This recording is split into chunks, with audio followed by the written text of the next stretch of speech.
250 gram chicken নিয়েছি, দুটো ছোট পেঁয়াজ নিয়েছি, আদা রসুন 1 চামচ করে নিয়েছি, হাফ চামচ গোলমরিচ নিয়েছি, 1 চামচ গুঁড়ো লঙ্কা নিয়েছি, 1 চামচ হলুদ গুঁড়ো নিয়েছি, 1 চামচ ধনে গুঁড়ো নিয়েছি, 1 চামচ জিরে গুঁড়ো নিয়েছি, কিছুটা চিলি ফ্লেক্স নিয়েছি। আর ফোড়নের জন্য দেবো বাটা, গোলমরিচ, ছোটো এলাচ, লবঙ্গ, দারচিনি, তেজপাতা আর জিরে। নিয়েছি সব রকমের সবজি, পেঁপে, গাজর, বিনস, কড়াইশুঁটি, আলু।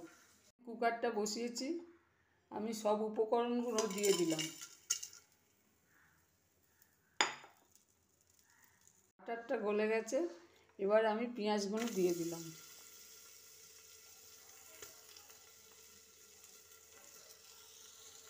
পেঁয়াজটা হালকা করে ভেজে নিয়েছি, এবার আদা রসুন পেস্টটা দিয়ে দিলাম।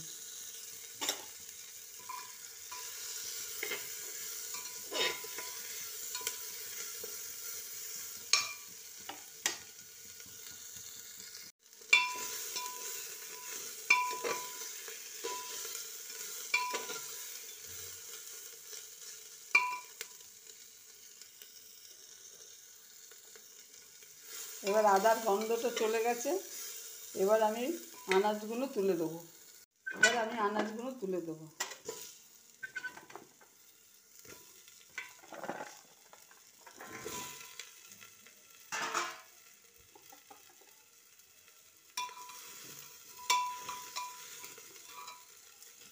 এবার একে একে সব মশলা আর মাংসটা তুলে দেবো।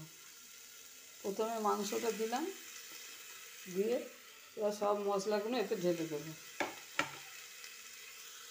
স্যুপের মতো বেশি নাড়বো না, পরিমাণ মতো নুন দিয়েছি, এবার জল ঢেলে দেবো।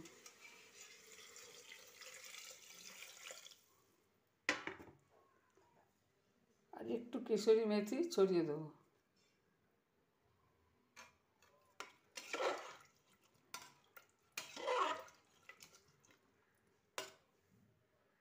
এবার নেড়ে চাপা দিয়ে দিচ্ছি।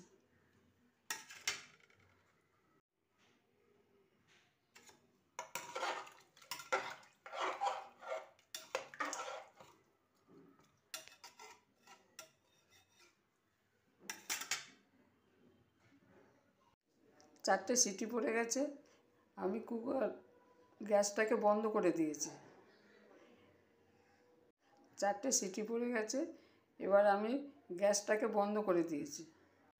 আমি ঢাকনাটা খুলেছি, এগুলো সিদ্ধ হয়ে গেছে। এবার ওতে একটু বাটার দিয়ে দিলাম, দিয়ে নাড়িয়ে আর একটু চাপা দিয়ে রাখবো।